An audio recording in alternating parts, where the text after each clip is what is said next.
আলাইকুম। আশা করি আপনারা সবাই ভালো আছেন। আমরাও আছি আলহামদুলিল্লাহ ভালো। আজকে খুব সকালবেলা ঘুম থেকে উঠে আমার মেয়েকে আজকে একা রেখে আমি চলে যাচ্ছি বাহিরে। আর সে এখনও ঘুমাচ্ছে, কারণ এখন মাত্র 8:30 বাজে। ও দেখা যাবে 9টার সময় ঘুম থেকে উঠবে। এমনি সময় তো কিছুক্ষণ পর পরই এখান থেকে ভ্যান গাড়ি যায়। আজকে তো অনেক সকালবেলা, এই কারণে আমরা কোনো ভ্যানই পাচ্ছিলাম না। পরে এই পিচ্চিটাকে আমরা পেলাম, তো ওকে বললাম যাবে কি না, তো এখন যাবে বলতেছে। এত সকালবেলা কোনো বড় মানুষ ভ্যান নিয়ে বের হয়নি, আর এই ছোট্ট পিচ্চিটা দেখেন এত সকালবেলায় ভ্যান নিয়ে বের হয়ে পড়েছে। ছোট থেকেই কত দায়িত্বর কাঁধে পড়েছে। যাই হোক, আমরা ভ্যানে উঠে পড়েছি 4 জন। আর আমার পাশে যাকে দেখছেন ও হচ্ছে আমার চাচাতো ভাই। ছোটবেলায় আমরা এরকম সময় দেখা যেত দুজন একসাথে এরকম ভ্যানে করে স্কুল ড্রেস পরে স্কুলে যেতাম। তো আমাদের সেই পুরনো দিনের কথা মনে পড়ছে। আমি ওকে বলতেছিলাম যে দেখ, আগেও আমরা এরকম ভ্যানে করে যেতাম স্কুলে এই সকালবেলা। তো আমরা গল্প করতে করতে আমাদের গন্তব্যস্থানে পৌঁছে গিয়েছি। আমি চলে এসেছি 4 নং আউড়িয়া ইউনিয়ন পরিষদে। এইখানে হচ্ছে আমরা আসার কারণ হচ্ছে আমি ভোটার হব, কারণ আমি এখনও পর্যন্ত ভোটার হয়নি। ভাবলাম যে রোহিঙ্গাদের সাথে যদি আমাকেও এই দেশ থেকে দিয়ে দেয়, তো তাড়াতাড়ি আমি বাংলাদেশের নাগরিক হয়ে যাই। এই কারণে চলে এসেছি এখানে আজকে আঙুলের ছাপ আর ছবি তোলার জন্য। তো এখন যেহেতু সকালবেলা, খুব সকালবেলা কেউই আসেনি, আমি চেয়েছিলামই খুব তাড়াতাড়ি যাব যাতে কোনো ভিড় না হয়, কারণ আমার মেয়েটা ঘুমাচ্ছে, ওর হচ্ছে উঠতে হবে। আসার সময় একটা কারেন্ট বিলের কাগজ নিয়ে এসেছি, শুধু ভুল আর কি ছিল, এক একজন এক এক নাম দিয়ে দিছে।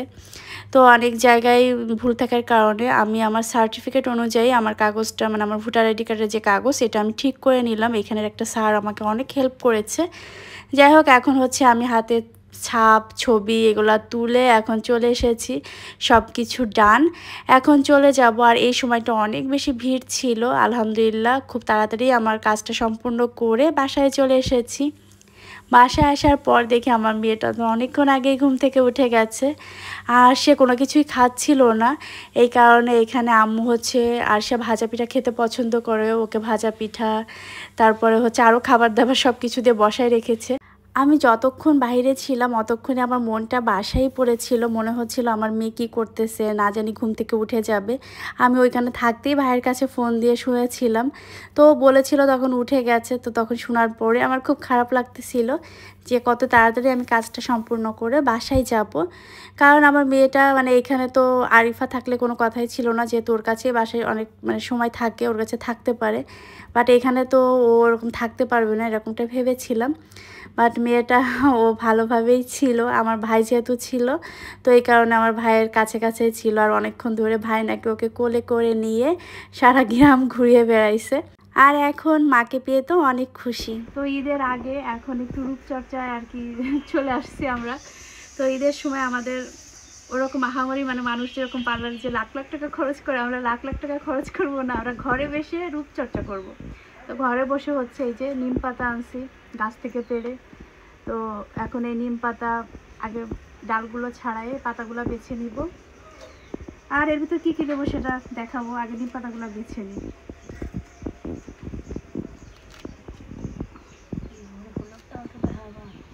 এই সবগুলা হলুদ এরা হচ্ছে আমাদের চুলাইলো, মানে কোনো কথা এটা ঠিক করা, তুই ঠিক করলি? চাটাই মেয়ে কি দেন, কতগুলা হলুদ আমাদের চুলাইছে এতক্ষণ ধরে। এই যে এতগুলো বউ আনা হয়েছে এই বাড়িতে, কোনো কাজ করে না, চলে গেছে। হ্যাঁ, টিকটক করতেছে আর আমাকে দিয়ে কাজ করাচ্ছে। খালি খালি ভাইরা এই ভাত কাপড় দিয়ে এইসব পুষতেছে রে, একদম খাঁটি ননদের মতো কথা। এই যে আমরা এখন এগুলো বাটবো, বেটে আমাদের মুখে লাগাবো, অনেক সুন্দর হয়ে যাব, তাই না? কোনো হলুদ আর নিমের পাতার ঘ্রাণে মাথা আমার ঘুরাচ্ছে। তো চল এবার বাটি, এগুলো সবগুলো কণা চুলছে, ওইটুকুই আমি চুলছিলাম। কণা অনেক কষ্ট করতেছে, তো ওরে বলছি যে ওরে 10 টাকা চানাচুর খাওয়াবো, তাই না কণা? তো স্যান্ডেলটা ভিজালি কণা।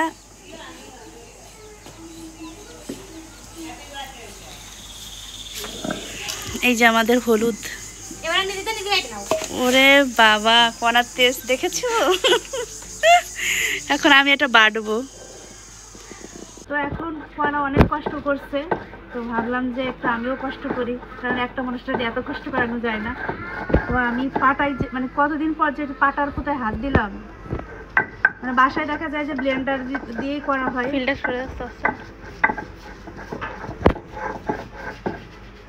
করে কথা করি না, তাই না? খালি নিচে ভিডিও করি।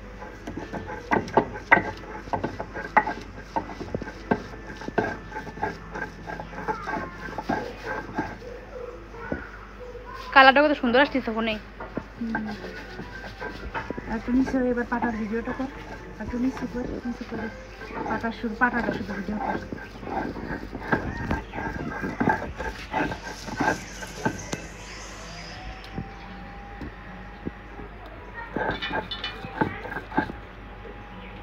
হলুদ কুচি কুচি করে কাটলিও না। তো বাড়তে একটু মুখে লাগাইছিলাম, এখন আমার চোখের অবস্থা দেখেন, আমার চোখ দিয়ে পানি পড়তেছে, মানে টপ টপ করে। কিছুক্ষণ আগে তো আমি তাকাতেই পারতেছিলাম না, খুব চোখ জ্বলছে। হলুদ আর নিমের পাতা আমরা সবাই এখানে যে লাগাইছি, আমাদের আশপাশে যে প্রতিবেশী ছোট পিচ্ছি বাচ্চা তাদেরকেও লাগাই দিছি। তো হাত পায়ে মুখে লাগানো শেষ, আর এখানে আরশিয়া বসে বসে মাছ মারা দেখছে, কারণ সবাই মিলে হচ্ছে এখন মাছ মারবে পুকুর থেকে। তো আমাদের আশপাশে সবাই ভেবেছিল এবারের ঈদটা হয়তো বা আমি আমার বাবার বাড়িতে করব, বাট না, ঈদ আমার শ্বশুর বাড়িতে করতে হবে। তো আমার আসলে এই সময়টায় আসার কোনো কারণ ছিল না, আমি ভেবেছিলাম যে ঈদের পরে হয়তো বা বেড়াতে আসবো, বাট যেহেতু আমাদের হচ্ছে ডেট দিয়েছে তো আমার তো আসতেই হতো। আর কতদিন ভোটার না হয়ে থাকবো, কারণ এই ভোটার না হওয়ার কারণে আমি অনেক কিছুই করতে পারি না, নিজের একটা অ্যাকাউন্ট নেই, নিজের কোনো কিছুই নেই আর কি। ভোটার হওয়া আসলেই অনেক দরকার ছিল, আর আলহামদুলিল্লাহ ভোটার আমি হয়েও গিয়েছি।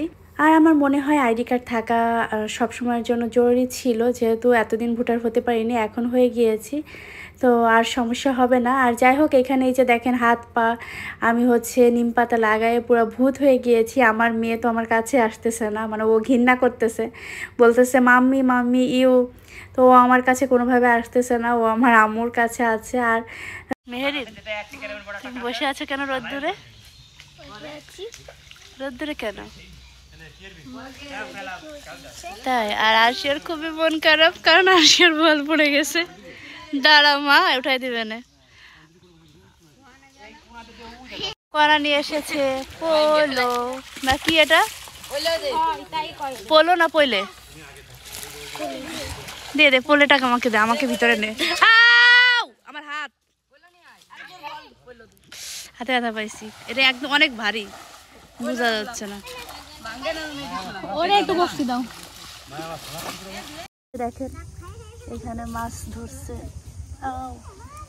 এই যে এটা কি, ও বাবা গো, তেলাপিয়া পুঁটি আর কি কি জানি, পুরাই আমার বুঝাই দিল। তো মাছ মারা শেষ, আম্মু মাছ কাটতেছিল, এখানে ভাইয়েরা সবাই মিলে তো মাছ নিয়ে খেলাই শুরু করে দিছে বলতে গেলে। তো এটা হচ্ছে আর মাছ, আর মাছটা হচ্ছে আমাদের বিল থেকে আমার ছোট ভাই ও হচ্ছে এনে পুকুরে ছেড়েছিল, এখন তো মাশাআল্লাহ অনেক বড় হয়ে গেছে। আর এটা হচ্ছে এবারে জালে ধরা পড়েছে, তো এটা ছাড়িনি, তো এটা এখন কেটে আম্মু রান্না করবে। তো আমরা এখন সবাই মিলে ফ্রেশ হতে যাব। তো আমরা ফ্রেশ হয়ে নিয়েছি, তারপরে হচ্ছে এই ছোট্ট পিচ্চিটা আসছে, এটা হচ্ছে আমাদের ফুফাতো ভাইয়ের মেয়ে, এত কিউট মাশাআল্লাহ, ওর জন্য সবাই দোয়া করবেন। তো আমরা হচ্ছে এখন বিকালবেলা চলে এসেছি একটু আমাদের বাড়ির পিছন সাইডে, আর এইখানে হচ্ছে আমাদের অনেকগুলা ডাঁটা শাক হয়েছে, পুঁই শাক হয়েছে, ঢেঁড়স গাছ হয়েছে।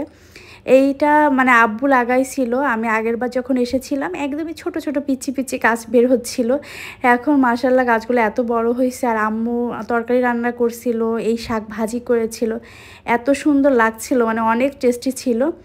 আর এখন ছোট ছোট যে গাছগুলো এটাও ভেঙে দিচ্ছি, কারণ এগুলো হচ্ছে ভাজি করবে, তো আমাদের বড়োভাবে ভাজি করবে, তো এই কারণে আমরা সবাই আর কি শাক তোলার জন্য এসেছিলাম। আর এখন প্রচণ্ড পরিমাণে রোদ্দুর। আজকের ব্লগটাই কিন্তু আমার বাড়ির লাস্ট ব্লগ, কারণ আমি এই কাজের জন্য এসেছি, কাজ শেষ, এখন আমার আবার ব্যাক করতে হবে। তো সবাই ভালো থাকবেন, আজকের ব্লগ এখানেই শেষ, আল্লাহ হাফেজ।